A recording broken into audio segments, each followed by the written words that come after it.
I got into my husband's car and found a tube of personal lubricant in the glove compartment. I didn't say a word. I simply replaced it with industrial superglue. What happened next forced our neighbors to make an emergency call to the fire department. I'm so glad you're here. If you're watching this video, please like and subscribe to my channel. And tell me in the comments where you're listening to my story of revenge from. I'd love to know how far it travels.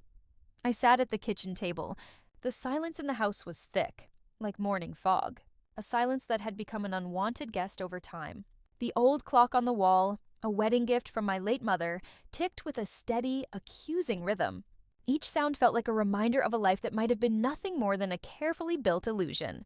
My husband, Julian, had just come home from another one of his endless business dinners. He didn't just look tired, he looked burdened, as if carrying a secret too heavy to bear. His face showed it too. New lines around his eyes and mouth, marks of guilt and exhaustion that hadn't been there before. He threw his jacket on the sofa, loosened his tie like a man trying to escape his own life, and dropped onto the bed without even taking a shower. The scent of his expensive cologne still hung in the air, but this time it carried something else, a faint floral perfume I didn't recognize. It wasn't mine. It was a stranger's confession, soft and sweet, floating through my house. A few minutes later, his snoring began. A sound that once comforted me now felt like mockery. A lullaby for a fool. Quietly, I got up and began cleaning the mess he'd left behind. His jacket, wallet, phone, and laptop. The phone screen was still lit. A new email glowed on it like a bad omen. Julian never used email. He always said, "Juliet, I don't trust that tech stuff. I'd rather make a call." But there it was, an email, a small window into a part of his life I had never seen. Driven by a mix of fear and curiosity, I opened it. The message was short, only a few words, but enough to shatter everything. "You were incredible tonight, Dad." The heart at the end felt like a knife. I froze, my mind blank. Dad, the word echoed inside my head. Who was calling him that? And why with such intimacy? I scrolled down, my fingers shaking, searching for more, but there was nothing. Just silence, the same heavy silence that had been haunting our home all along. It was just a strange email address, a jumble of random letters and numbers that offered no answers, only more questions. A chill ran through me, not from cold, but from a deep, bone-level fear. It felt like a cold wind slipping through a crack in the door of my life, revealing a hidden space I never knew existed. I looked toward the bedroom and saw Julian turn over with a light snore, his face calm and peaceful, a sharp, maddening contrast to the storm inside me. My heart raced like a guilty secret. Quickly, I placed the phone back where I found it, my hands trembling so hard I almost dropped it. I continued tidying up, my movements now automatic, empty. When I picked up his dirty clothes for the laundry, I felt a folded paper in his pants pocket, a fresh, crisp receipt. It was from an upscale steakhouse in San Antonio, dated that very night.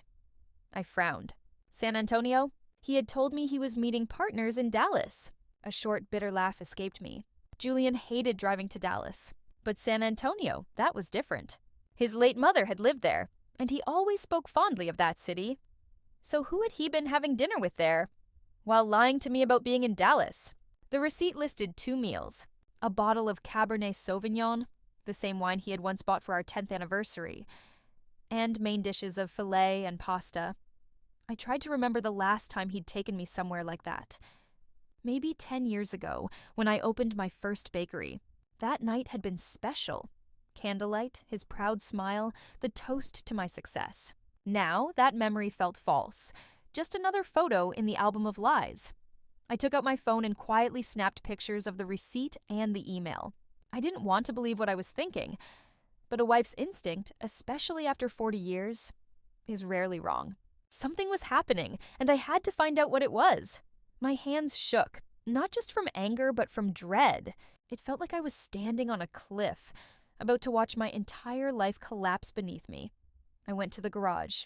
Julian's SUV was still warm, the air filled with gasoline and a faint, sweet perfume. I opened the door, anxiety tightening in my stomach. Turning on my flashlight, I searched around the driver's seat, just coins and an empty bottle. Then, reaching into the glove compartment, my fingers touched something slick and plastic. When I pulled it out, my heart nearly stopped. A tube of personal lubricant. used with dried residue on the cap. A silent, undeniable piece of evidence.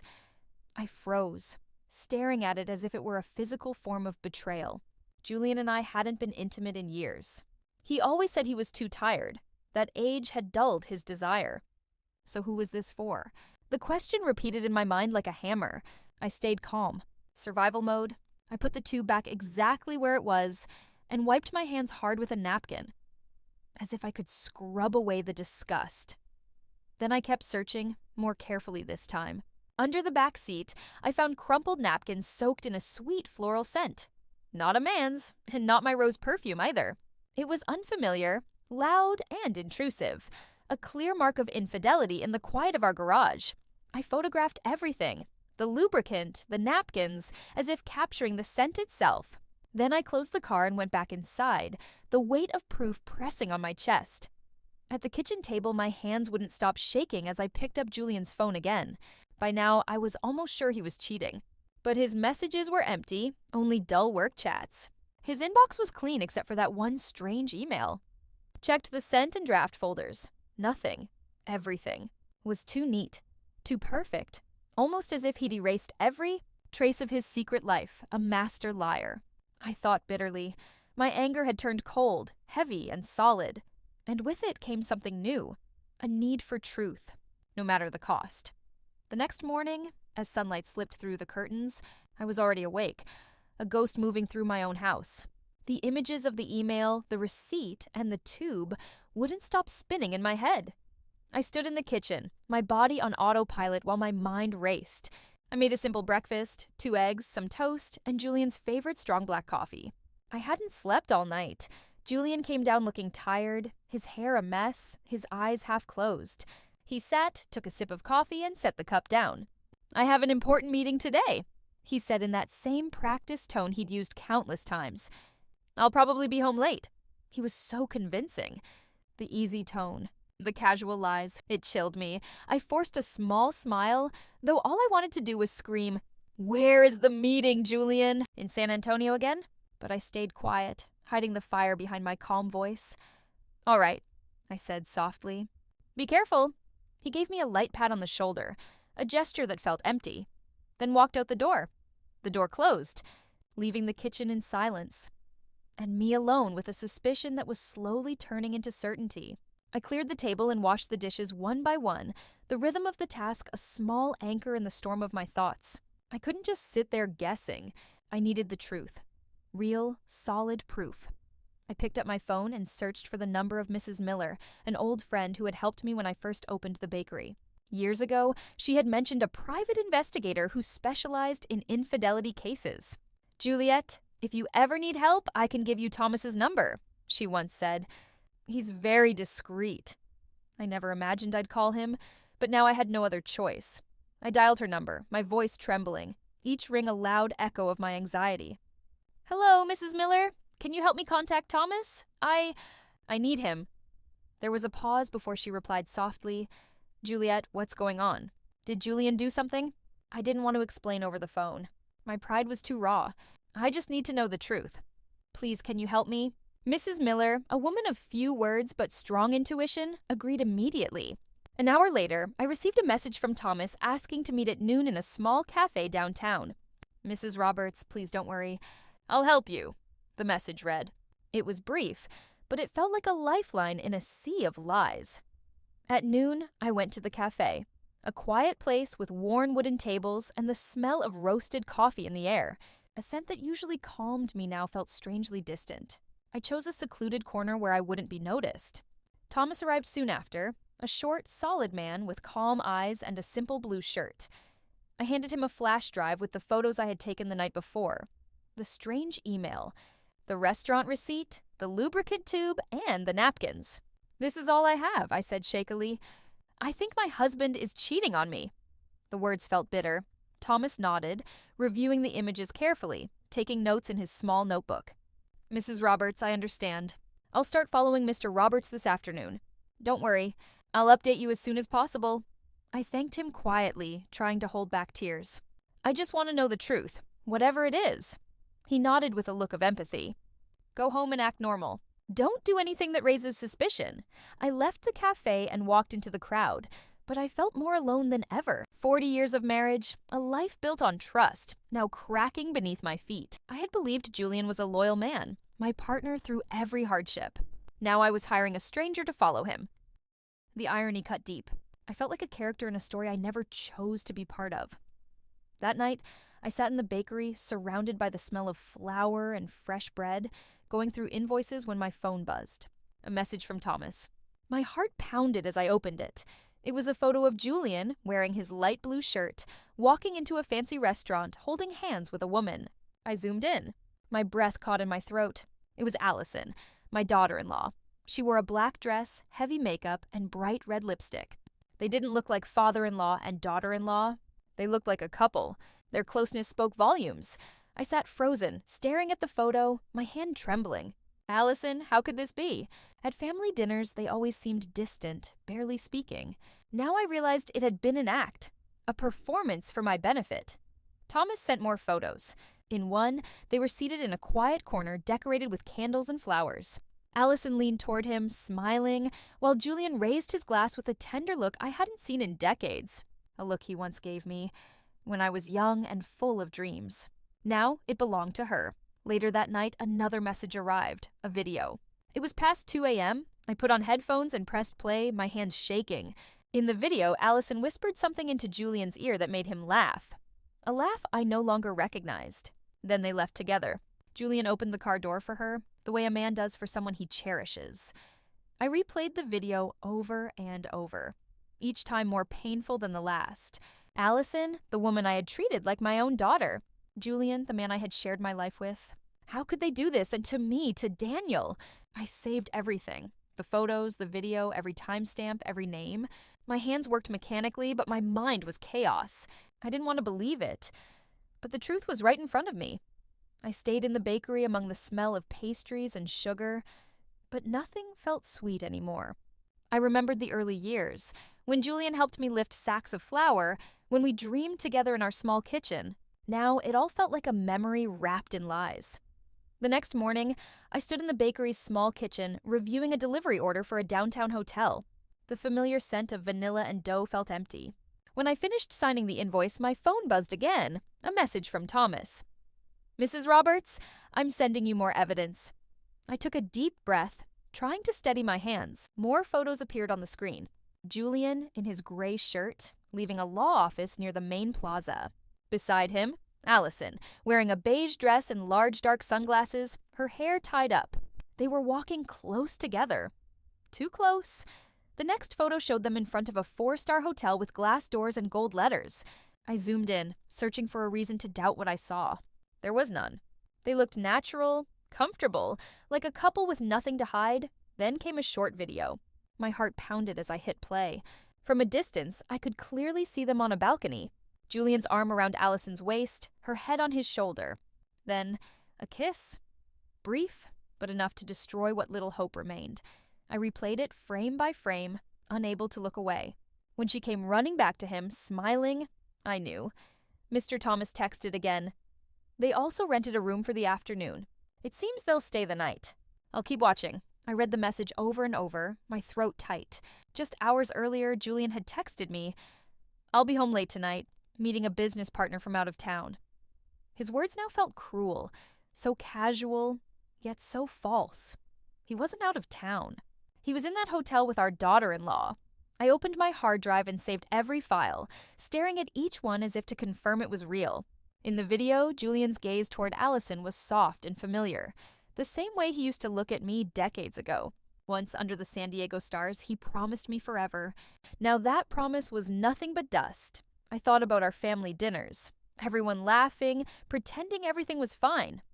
Allison always sitting far from Julian, barely looking at him. Even Daniel had joked, Mom, I think Allison can't stand Dad. And I believed it. Now I saw the truth. Their distance had been a cover. They were skilled actors hiding an unforgivable secret. I felt like a fool, a blind wife betrayed by both her husband and her daughter-in-law. Meanwhile, life went on around me, people walking, laughing, unaware of the tragedy playing out in that hotel room. But Thomas had caught it all. proof of a betrayal I could no longer deny.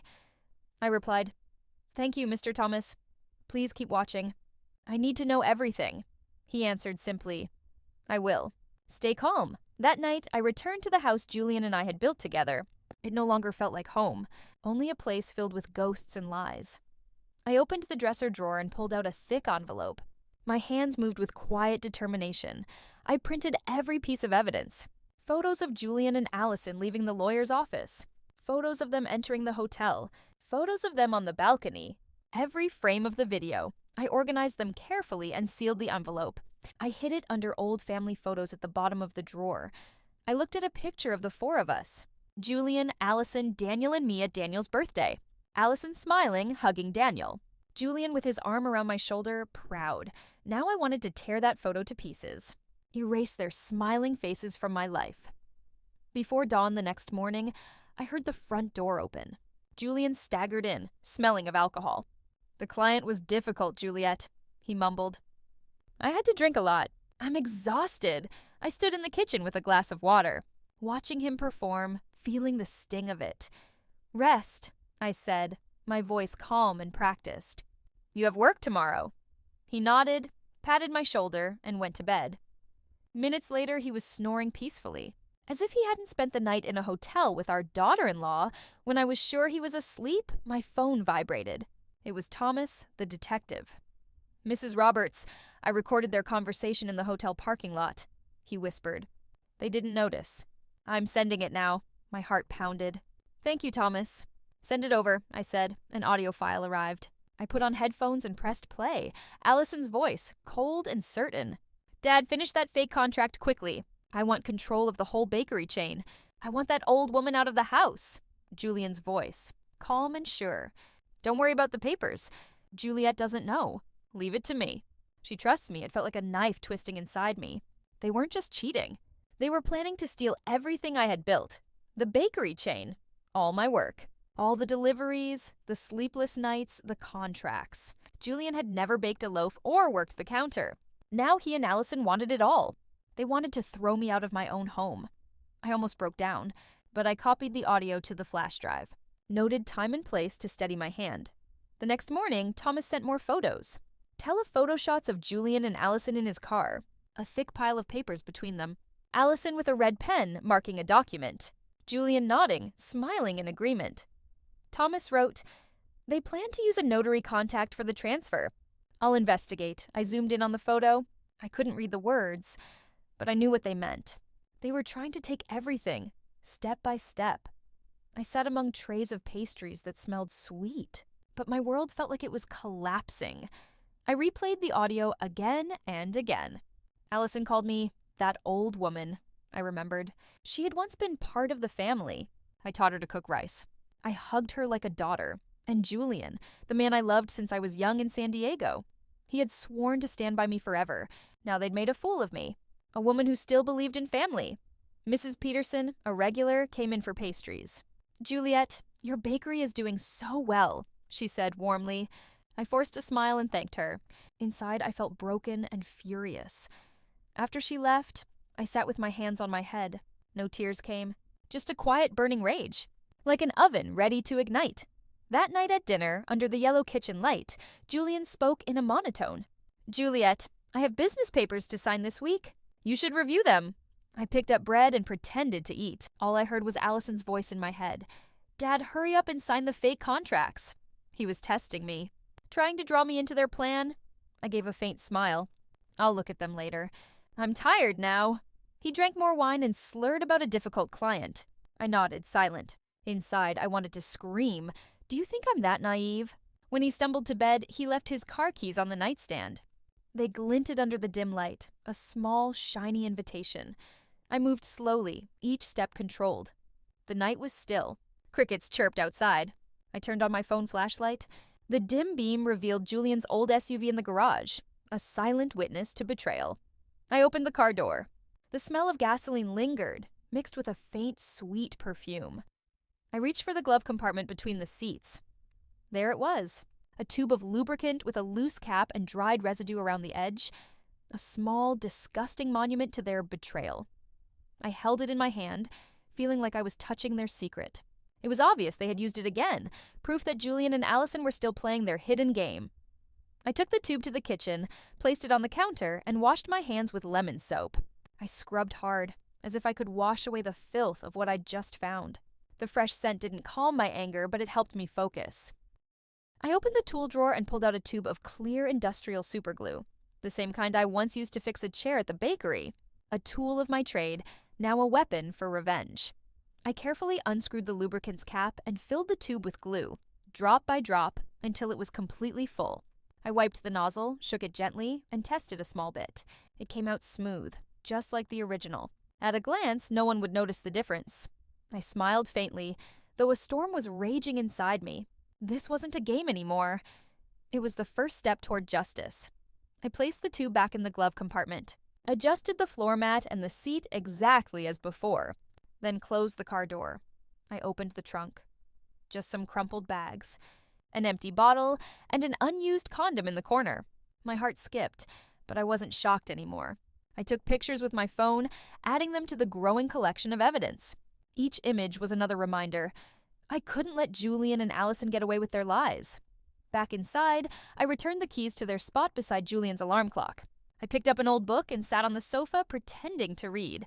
The dim light fell across the pages, but I couldn't see a single word. My thoughts were with Daniel, my son who believed he was living happily with Allison, never suspecting the truth. How could I tell him that his wife and his father were betraying us both? I thought of the bakery chain, of 40 years of work, sleepless nights, and endless fights to protect my dream. Julian never really understood, but I believed he supported me. Now I knew he'd just been waiting for the right time to take everything. An hour later, Julian woke and stumbled into the kitchen for water. He saw the keys on the counter but didn't suspect a thing. "Still not sleeping, Juliet?" he asked groggily. I smiled. "No, just reading a bit. Drink your water and go back to bed." He nodded, drank, and went back to sleep. I watched him. This man who once promised to stay by my side forever, now a stranger planning to destroy everything I loved. But he didn't know I had already begun my counterattack. At dawn, I rose. The first light came through the bakery window. I was in my kitchen, kneading dough, shaping pastries for a hotel order. Each press of my hands carried my anger and resolve. When I returned home for breakfast, I forced myself to stay calm. Julian was already up, holding a cup of black coffee. "I served him eggs and toast, Julian," I said evenly. "I have to travel to Nashville tomorrow to sign a new contract. I'll probably be home late. Can you take care of dinner?" He looked up, surprised, but his eyes glimmered with something else. Relief. "A big contract?" he asked, taking my hand with fake tenderness. "Don't worry, go ahead. I'll manage." That spark in his eyes, that small smile, it pierced my chest. He wanted me to go, and I knew why. I nodded. "Thanks. I'll call if I get back late." He finished his coffee, stood up, and said he had to leave early for work. As he did, I noticed his phone on the table. The screen lit up with a missed call. The name read, Allison Thomas. My heart pounded. Before I could touch it, Julian returned, snatched the phone, and turned off the screen quickly. "Forgot it," he said with a forced smile, and walked out. I stared at the door as it closed, feeling the sting of humiliation. He wasn't even pretending to hide it anymore. That day, I worked like a machine, delivering bread, signing papers, smiling at customers. But my thoughts never left Julian and Allison. I needed more proof. I wanted to hear their words when they thought no one was listening. That night, I pretended to be tired. "I have to wake up early for the bus," I told him. "So I'm going to sleep," he nodded. "Rest, Juliet. Be careful tomorrow." I lay down, but stayed alert, listening. Close to midnight, Julian's snoring stopped. Then I heard him get up quietly. The faint glow of his phone lit the dark. He slipped out of the room, thinking I was asleep. I followed on tiptoe and hid behind the curtain. Julian stood near the window, speaking softly into the phone. "Yes. Come to the house tomorrow. We won't need a hotel anymore. Juliet's leaving town and will return late." A soft laugh came from the other end. Allison's voice. "That's great, Dad. Finally we can relax." Julian chuckled. "Come early. I'll be waiting." My blood boiled. They weren't just cheating. They were planning to turn my house, our home, into their meeting place. I returned to the bedroom in silence, opened a drawer, and took out Daniel's old recorder, the one he used in college. I checked the battery, replaced it, and set it to continuous recording. Then I hid it behind the bookshelf near the headboard, concealed by a family photo frame. It was the wedding photo. Daniel and Allison smiling, Julian's arm around me. Now, it all felt like lies. I double-checked that the recorder was running, covered the wire with the frame, and lay down again. Julian returned, fell into bed, and started snoring. But I stayed awake, eyes open in the dark, my mind steady and focused. I set the alarm for an early hour, closed my eyes, but not to sleep. I was ready for the next step of my plan. I woke at 5 before sunrise. The house was silent except for Julian's steady snoring. In the kitchen, I stood with a cup of cold coffee, staring at the skillet of oil on the stove. It was the final step of my plan, a simple smoke trap, enough to draw attention and expose the truth. I tied a thin string to the stove's igniter, ran it through the window, and attached it to a heavy coffee can. With one pull, the flame would ignite the oil, sending black smoke curling into the air, enough to alert the neighbors. I tested it once. Smoke rose quickly, spiraling like a signal. I turned it off, checked everything, and made sure nothing would give away my plan. I put on my jacket, grabbed my large purse, and pretended I was leaving for my trip. Before going, I entered the bedroom and gently shook Julian. "I have to go to the bus station now," I said calmly. "I'm signing a contract and might be home late tonight." He opened his eyes, half asleep. "All right. Be careful, Juliet. Call me if you need anything." Then he buried his face back in the pillow. I looked at the man I once loved and trusted, now lying there, unaware of the trap waiting for him. My heart felt heavy, but my steps were steady. Instead of heading to the station, I crossed the street to Mrs. Peterson's house. She opened the door, surprised to see me so early. "Juliet, what's wrong? Why are you up so early?" she asked with concern. I forced a smile. "Mrs. Peterson, can I stay here for a few hours? I need to keep an eye on my house." She frowned but said nothing, poured me coffee, and gave me a seat by the window. From there, I could see the front of my house, where Julian and Allison would soon enter, and where the truth would finally come out. Around 10 o'clock, a taxi stopped in front of the house. Allison stepped out, wearing a floral dress and dark sunglasses, like someone afraid of being recognized. Julian opened the door, glanced around quickly, and ushered her inside. I gripped my coffee cup, my heart pounding. "It's time," I whispered. I opened the app on my phone. It connected to the hidden recorder in the bedroom. The sound came through my headphones. Allison's laughter, the clinking of glasses, footsteps, and then Julian's deep voice. "All right, we don't have to hide in a hotel anymore." Allison laughed. "You really know how to pick your moments. The old hag is gone, right?" I bit my lip, holding back my rage as I heard her call me that. Then the bed creaked, and other sounds I didn't want to hear. I closed my eyes, took a deep breath, and told myself, "Just a little longer, Juliet. Just a little longer." Minutes later, Allison screamed. "What the hell is this?" "We're stuck." Her voice shook with panic. Julian snapped, "Shut up!" "Wait, let me see." I smiled faintly. Then I touched my phone and activated the smoke trap remotely. The string pulled. The stove lit up. The oil caught fire, sending black smoke out the kitchen window. Mrs. Peterson gasped. "Juliet, your house. It's on fire." I pretended to be shocked, but inside I was calm. Neighbors rushed out, shouting, "Juliet's house is burning! Call the firefighters!" Mr. Miller grabbed his phone and called the fire department. I stayed by the window, holding my cup tightly. Everything was going according to plan. In my headphones, Allison's voice turned desperate. "Julian, do something. I can't move." Julian shouted, "Stop screaming! I'm trying." But I knew they couldn't. The industrial superglue I had replaced was already doing its job. They were trapped, caught in the moment of their own humiliation. I watched the smoke rise higher as neighbors gathered outside, whispering and pointing. "Where's Juliet?" someone asked. "She went out of town for work," another replied. Mrs. Peterson glanced at me. Suspicion in her eyes, but she said nothing, just squeezed my hand. 10 minutes later, a fire truck's siren wailed down the street. The red truck stopped in front of my house. I saw Daniel jump out in his fire chief uniform. My son, his face pale and tense. "Get the equipment ready," he ordered. "There might be people inside." My heart ached. My son, always proud of his family, was about to face the harshest truth. I wanted to run and stop him, to tell him I was sorry. But I couldn't. He led his team, breaking down the door. I heard the crash of splintering wood. Through my headphones came the chaos. Julian shouting, Allison crying. Do something, Julian. Please, quiet. Don't scream. I bit my lip, holding the phone tightly. They were trapped, just as I'd planned. Then I heard Daniel's shocked voice. What? What is this? A firefighter muttered. Oh my God. Another laughed nervously until Daniel barked, Silence! That shout wasn't just to keep order. It was pain. The humiliation was complete, not just for them, but for my son who had to witness it. Soon a firefighter reported, Chief, the fire's out. Just a small oil fire, nothing serious. But Daniel didn't answer. Outside, the neighbors crowded the yard whispering, It's Julian and his daughter-in-law, one woman cried. How could this happen? Another gasped. Mrs. Peterson recorded everything. Julian and Allison being carried out, covered with sheets, their faces twisted with pain and shame. She looked at me with pity and anger. Juliet, you knew, didn't you? I nodded slightly, eyes fixed on the window. Daniel came out, his boots heavy on the floor.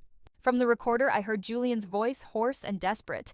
Get everyone out! Close the door, Daniel! But it was too late. Everyone had seen. Everyone knew. They were carried out on stretchers, wrapped in sheets, faces hidden. Whispers spread through the crowd. What a disgrace. Father-in-law and daughter-in-law. Unbelievable. The ambulance drove away, siren wailing. Laughter and shock filled the air. Poor Juliet, an old woman murmured. I stood among them, pretending to be surprised, as if I had just returned from the bus station. Daniel stood motionless, pale as a ghost. His men avoided his eyes, quietly packing up their tools. He wasn't just shocked. He was shattered by the double betrayal of the two people he loved most. I wanted to comfort him, but I stayed silent. Mrs. Peterson guided me to the hospital. We waited in the hallway on the 3rd floor. I kept up the act of a worried wife whose house had burned. Hours later, a doctor came out, sweat on his brow. Mrs. Roberts, he said quietly, we managed to separate them. No major damage. They just need ointment, I nodded, pretending to be relieved. Thank you, doctor, I said softly. When the nurse turned her back, I swapped the ointment tubes for the mustard I'd hidden in my purse. My hands moved fast and steady, then I walked into the room. Allison, Julian, are you all right? Allison sat up, her hair a mess, eyes red. Julian, pale, stammered, Juliet, I can explain. I didn't let him continue. I placed the mustard tube on the bedside table and walked out. Minutes later, screams echoed down the hall. Allison cried, It burns! My skin's on fire! Julian shouted, What is this? Who did this? People rushed to the door. Whispers filled the hallway. It's them, the ones from the video. The father-in-law and daughter-in-law. Another voice added coldly, They deserve it. The doctor ran in, shouting for nurses to help. But the humiliation was already complete. The whole town had seen it online. When the crowd dispersed, Daniel arrived with a folder. I'd called him earlier, asking him to bring the evidence and divorce papers. He handed it to me silently. I opened it, placed the documents before Julian and Allison, and said firmly, 40 years of marriage end here. Sign these, and then stay out of my life and my son's.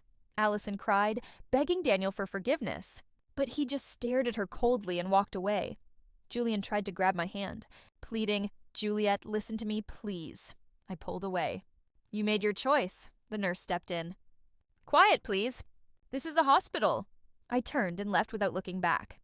In the hallway, Daniel stood against the wall, his head in his hands. I placed a hand on his shoulder. He didn't look up. Mom, he whispered, his voice breaking. Why did it have to be Dad? Why her? I didn't answer. I just held Daniel tightly, sharing his pain with my own. At that moment, I knew. Julian and Allison had lost everything. Their honor, their marriage, even their wicked plan. But Daniel and I, we had lost our family. I could only hope that, in time, we'd find peace. A few weeks after the scandal, my bakery was busier than ever.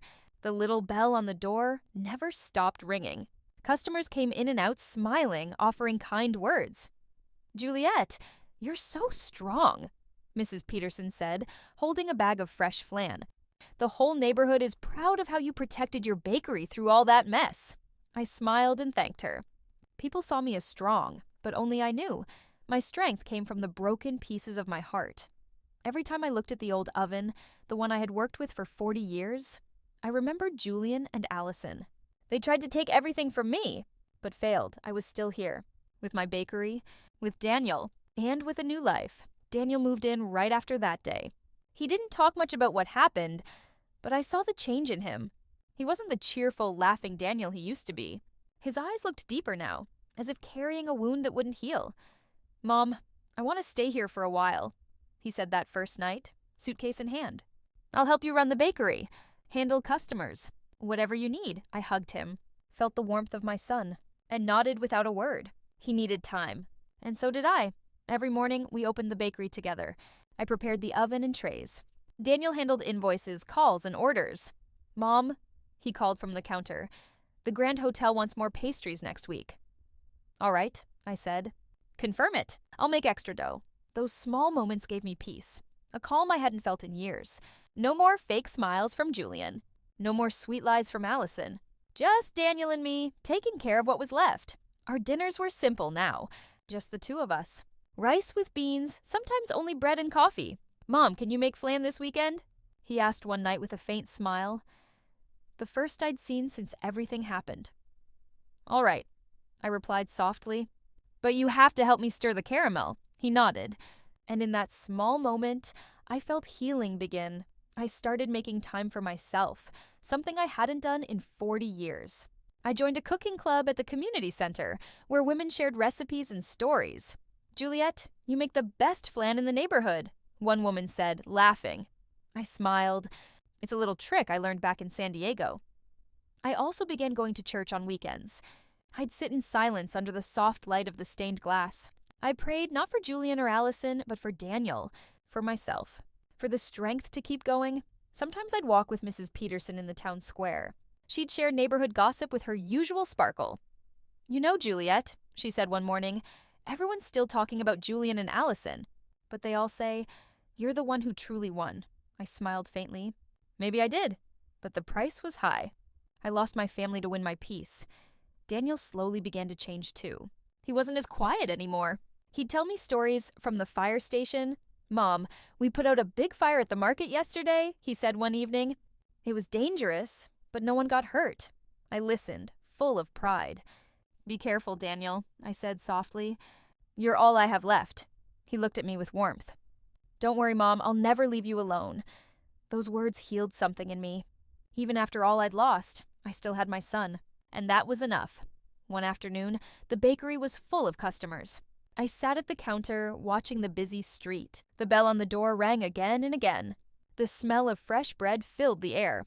I looked at the trays of flan and pastries and thought of everything that had happened, from a young girl in San Diego to a woman who learned how to survive. Julian and Allison tried to take my life apart, but they failed. I kept my bakery.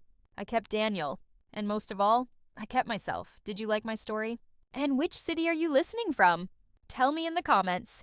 If you enjoyed it, you can support me by sending a super thanks so I can keep bringing more true life stories like this. Thank you so much for your kindness and support.